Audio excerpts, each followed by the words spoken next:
అది కమలాపూర్ మండలం అంబాల గ్రామం, హన్మకొండ జిల్లా. నేను జీవితంలో కొనుక్కునే 2.5 గుంటల భూమి రోడ్ సైడ్.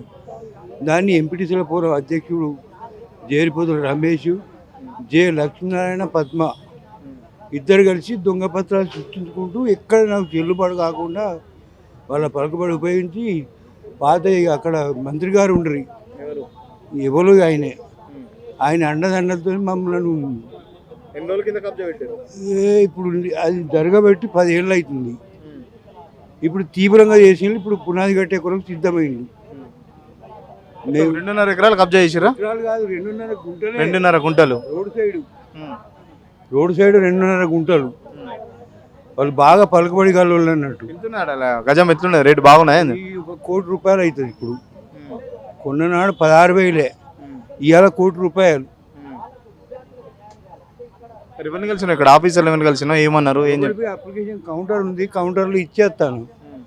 కలెక్టర్ పంపిస్తాం, కలెక్టర్ నుంచి ఎంఆర్ఓకి వస్తుంది, ఎంఆర్ఓ మీ దగ్గరికి వచ్చి మాట్లాడతారని చెప్పి అంటే పోతున్నాం.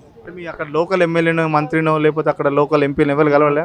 పోలీస్ స్టేషన్లో కంప్లైంట్ అందుబాటులో ఉండలేరు. అధికార పార్టీ వాళ్ళు అయితే కొంత బలం ఉంటుంది. కౌశిక్ రెడ్డికి ఏం బలం ఉన్నది? కౌశిక్ రెడ్డి మా ఎమ్మెల్యే, పాత ఎమ్మెల్యే వాళ్ళ మనిషి. మీ ల్యాండ్ కబ్జా చేసిన వాళ్ళు ఏ పార్టీ వాళ్ళు? మరి పాత అధికార పార్టీ వాళ్ళు.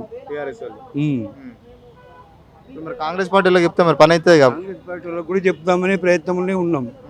ఎట్లా పడి మేము చనిపోయే లోపు ఆ 2.5 గుంటల భూమి మాది అనేది కావాలని మా తాపత్రయం.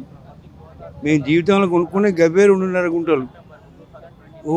మీ జాగా విషయంలో లొల్లి పెట్టుకొని కొట్టుకుంటే వాళ్ళు కొట్టిన దెబ్బలకు మా కొడుకు చనిపోయిండు.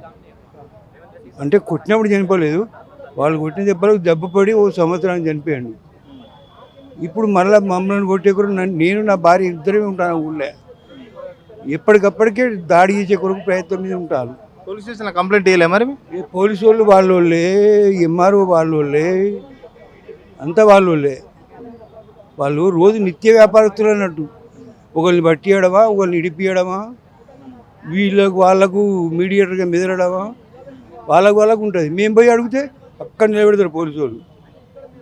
మమ్మల్ని కట్టబడుకొని బెదిరిస్తాను.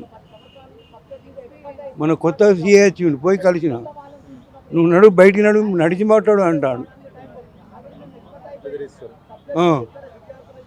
అదే తప్పు చేసిన వాళ్ళు పోయి కూర్చొని వాళ్ళకి చేరిచ్చి కూల్ వాటర్ తెప్పించి తాగిస్తాను. అట్లుంది ఇప్పుడు పరిస్థితి.